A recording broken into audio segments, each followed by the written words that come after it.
under his hateful comments and the hurtful things he said was a search for power, because he didn't know how to get that. So he's going to grab it in the only way he knows possible, and that means he feels powerless. What these kind of people need is love. They don't need hate. They get enough hate because they're looking for hate, because they believe themselves not worth love.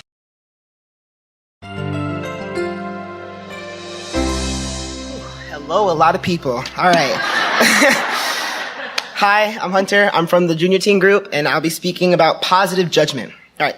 At camp, I learned something that I hadn't known. Something new. A subject known by many, but not often used. Positive judgment. Y'all must be thinking like, oh, you look good today. No, that's a compliment. Positive judgment is, well, a positive influence on a general action. I know, big words, I'll explain.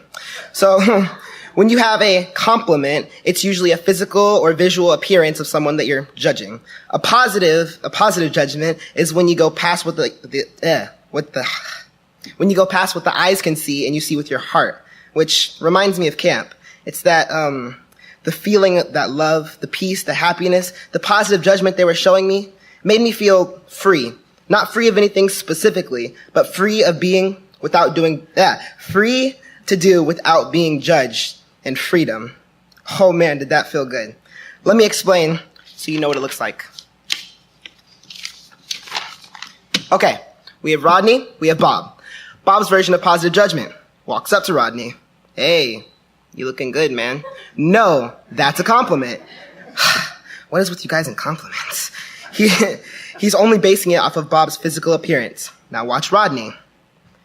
No, man, you're looking good. In fact, you're looking extraordinary. There are no words to describe how amazing you look. I look at the sun and it's dull compared to your smile. I look at the stars and I remember the glimmer of hope I see in your eyes. I look at space and even all that space can't fill up how much I love you, Bob. You're the man, the myth, the legend of my story. I'm the puzzle and you're the pieces. There is no me without you. We're the Gemini, the kindred, the sun, moon, the dawn, dusk. You're the pizza and I'm the toppings. Bob. You complete me, Bob. That's positive judgment. All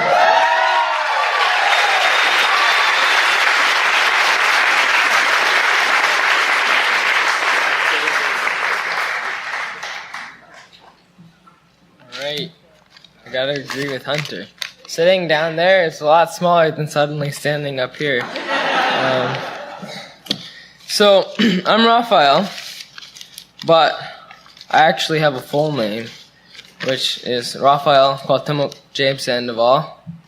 So, pretty neat. I'm from the teen group, and I'm talking about a creative process through visualization. So, first, I'm going to read you the definition of the creative process.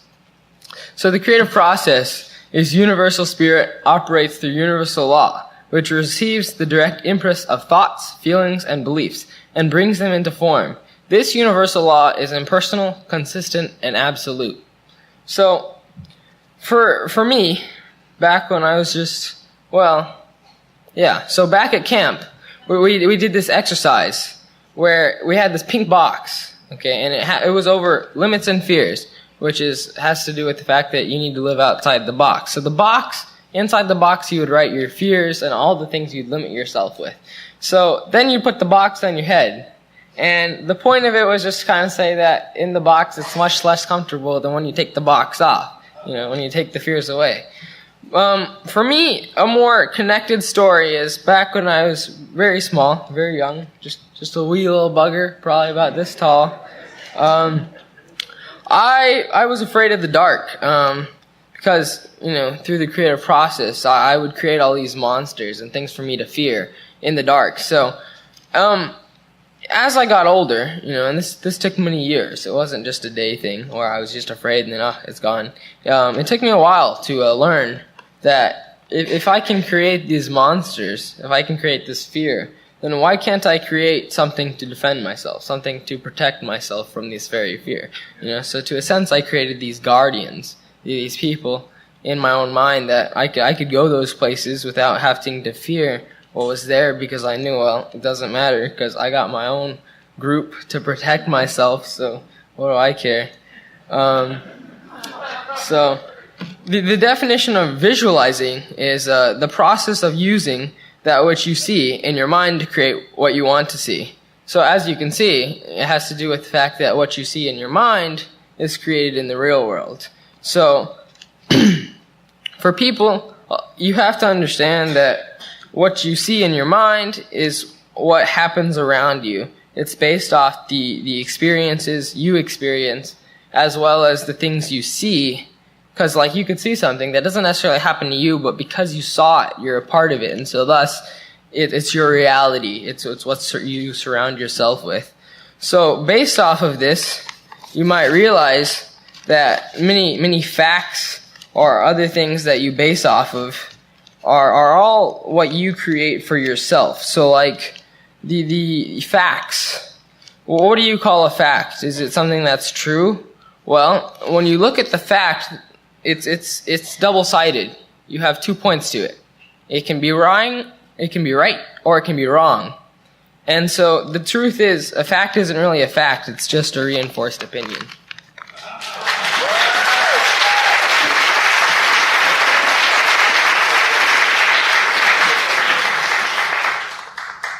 Good morning, I'm Savannah.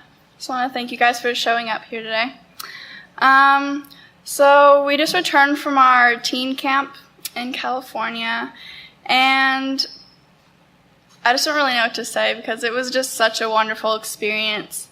And it just really taught me a lot on how to change my perspective. I used to be like a really judgmental person and I wouldn't know it. You know, I'd say things that probably hurt others, but I didn't know I was doing it and I didn't like intend to hurt other people. So I just think, like, if we could all become more aware of what we say, that would be great.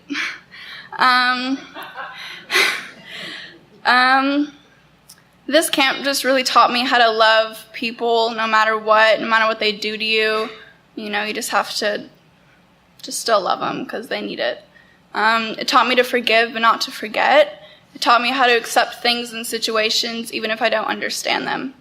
It made me realize how powerful we all are, and I think we all really just need to come together and just like join forces, whatever you want to call it, but just like I don't know, we're just so powerful.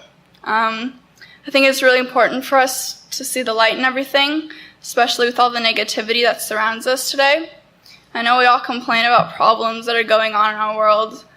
There's a lot of political matters going on, money limitations, even if you have issues at home. But by complaining, we're just repeating and sending that negative energy back out into the universe. So if we change our thinking, it could really help on, our perspective. I think, they always tell us to say those affirmations, and a lot of us say, oh yeah, we'll do it, and, we do it when we get home, then we forget about the next morning, and I'm guilty of that. So maybe if we just, really take part and really start saying those things to ourselves, it could really help. Change is a pretty big word. It means a lot to me because there's been a lot of change in my life, but I'm really thankful for that. I used to be really scared of change, but I learned to accept it, and I love that word now. I think it's a beautiful thing. I think change means the new. It means the lessons we learn. It's a fresh start. I don't really know what to say, but thank you.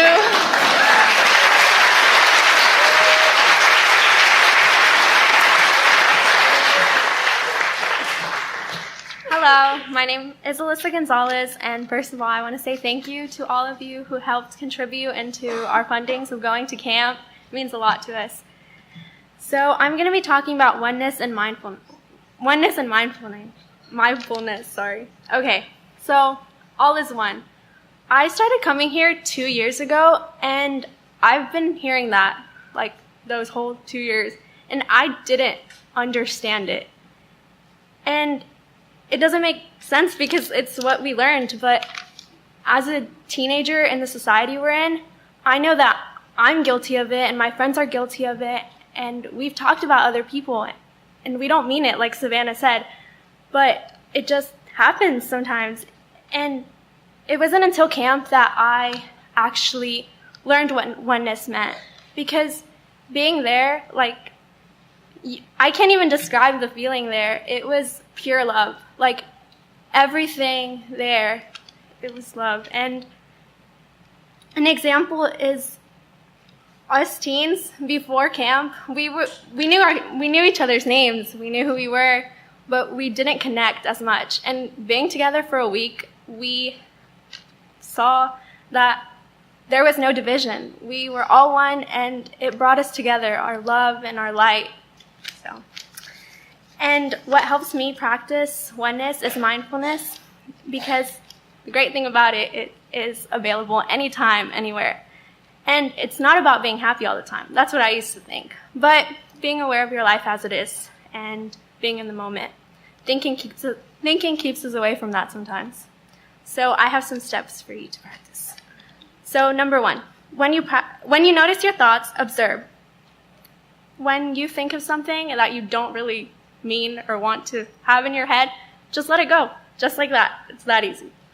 Number 2, do one thing at a time. When you're talking, just talk. And when you're eating, just eat.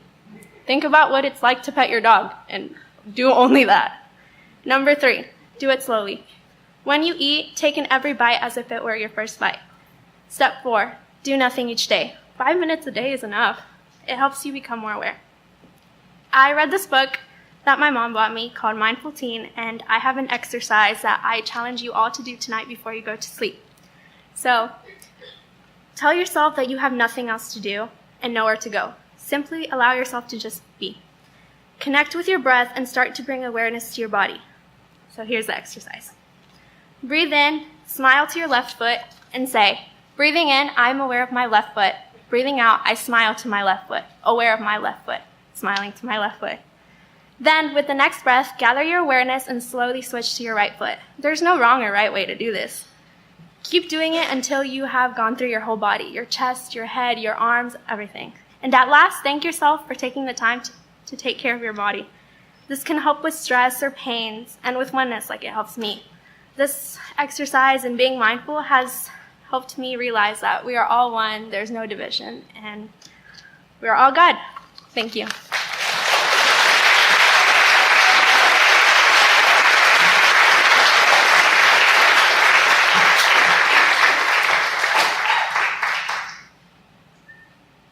On? Oh, yeah. All right, it's on. Good. Hi, I'm Mila Fisher. I'm from the teen group here at CSLDallas, and my talk is about the power of no and the power of forgiveness. And I sort of have a personal story to share with you guys today, and I hope you can take something out of it. So, this whole thing started back last year. It must have been like October. It was my freshman year of high school. And I had my friend group pretty well established. I had some good friends, and we were stable, not much drama. It was good. And then it was around October when this boy swooped in, sort of like a whirlwind, and into our friend group. And I don't really know how it happened. It just did. But with him came whirlwind and tornadoes of drama and fights and discord, because he kind of had a reputation throughout the school, and he had 2 reputations. He was either really cool, or everybody hated him. And those are 2 pretty strong things, but there was really no in between. And so my friend group had different opinions, and suddenly everybody was splitting apart, everybody was fighting, and there were like arguments over group texts. Everybody was like talking behind each other's backs, and it was terrible. It was terrible. I hated it. And even though I wasn't really participating in the fights, I would watch them go by. I would receive 100 texts in like 15 minutes, and I would watch them argue over text, and it just kind of weighed on me emotionally to watch my friends fight like this, and it took a lot out of my life at that time, and I was really involved in it, and my academic studies and my art studies kind of started to slip under the rug, and it was kind of hard, because I was totally involved, and my emotional health was going down. I felt terrible all the time. But there was one night where I sort of had sat down and nothing was really going on, and I just had a chance to think about it. And it came to me that I didn't like this. I don't want this drama. It's not good for me. It's not healthy for me. I don't want it in my life. I'm going to step back, and I'm going to let it go. I'm going to not participate. I'm not going to instigate, stimulate the arguments. I'm not even going to pay attention. I'll turn off my phone. And I didn't tell anybody this. I didn't say, hey guys, I'm stepping out of the drama. This was a personal, internal decision of myself that I wasn't going to do this anymore. I didn't need this in my life. So I said, no, I'm done. I'm out. I went to sleep, and I kid you not, the next day, nothing. Nothing. I didn't tell anybody, mind you. Nobody knew about my decision except for me. And it stopped. The argument stopped. The text conversation stopped. The behind-the-back rumors stopped. And there was still, little skiffs and stuff, but nothing to the scale of what it was. And it was crazy. To this day, that drama has not resurfaced. To this day.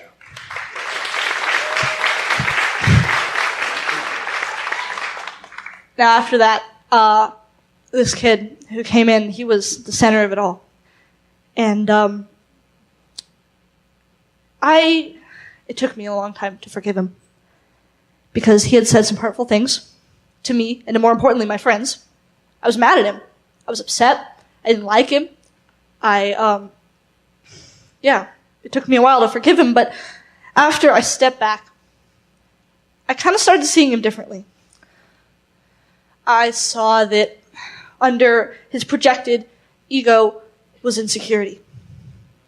Under his hateful comments and the hurtful things he said was a search for power because he didn't know how to get that. So he's going to grab it in the only way he knows possible, and that means he feels powerless. And under his facade of confidence and kind of bullyish energy, he was hurting. He's got his stuff. He's on his journey, just like every single one of us here. We're on our own journey. We've all got our stuff, every single one of us. But does that diminish the light inside us? No, it does not. It doesn't. Because we are all spirit. We are all humanity. Every single one of us has that inside of us. No matter what stuff is there, it doesn't diminish that. It's just part of your journey. And that's what I began to see him as. I began to see him as someone who was just on his journey. And that his journey was a part of my journey, because without him, I wouldn't know this stuff. I wouldn't be who I am, because even though it was small and it only lasted for like a month, it changed me. And I'm grateful for him, because without that, my journey would have been different, and our paths crossed for a reason.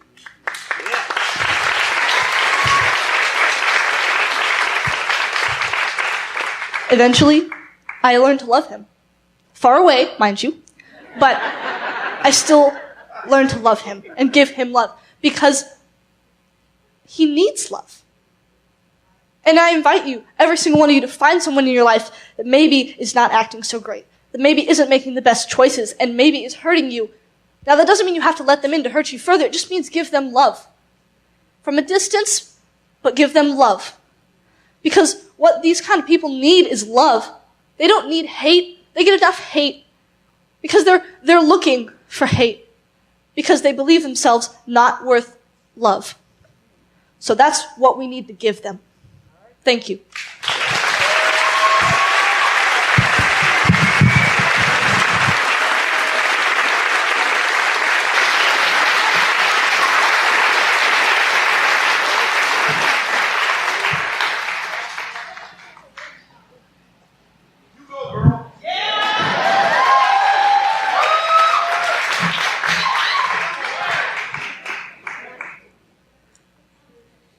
Hello, everybody. My name is Chuck Sutherland, but I prefer to go by Chuck the Duck.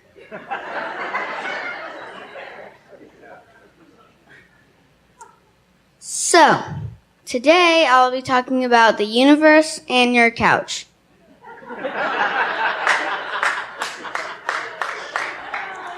See, the universe and now your couch.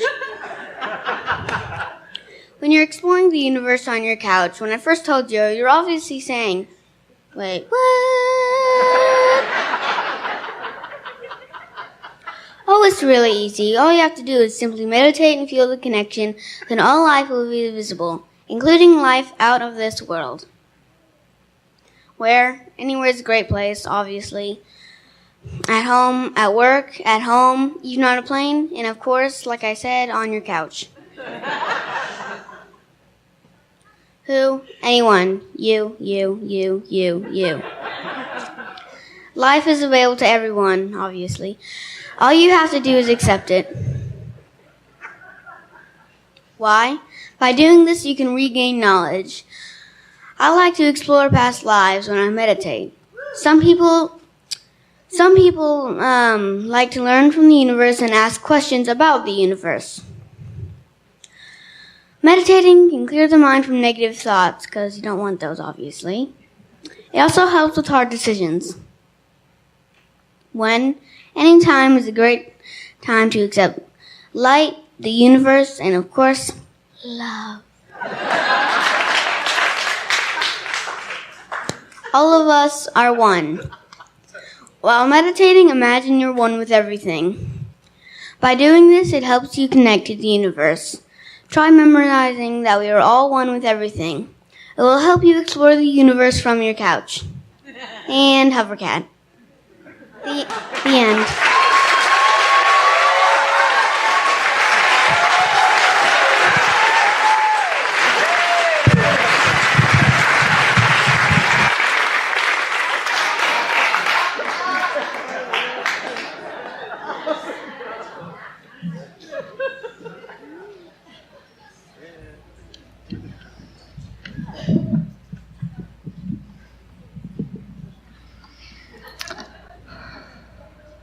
I invite you all to take a deep breath and close your eyes. Feel with your energy, the energy around you, the energy that flows throughout all of us as we know that this is. It is in every sense. It is the peace, the love, the beauty, the whole, the one, the spirit. And it flows through every single being in existence. We know that we are a part of that one. That we are a droplet in the ocean of the water of light. And that we are all connected in ways we can't imagine. We know that this oneness comes from inside us and goes out and comes from outside us and goes in and flows endlessly. And in this endless nature, we are grateful for all that we have and all that we give, all that we receive consistently in a never-ending, infinite loop of love and oneness. And in this oneness, we release. And we know that it will forever be this way. It always has been. It always will be. And we say, and so it is.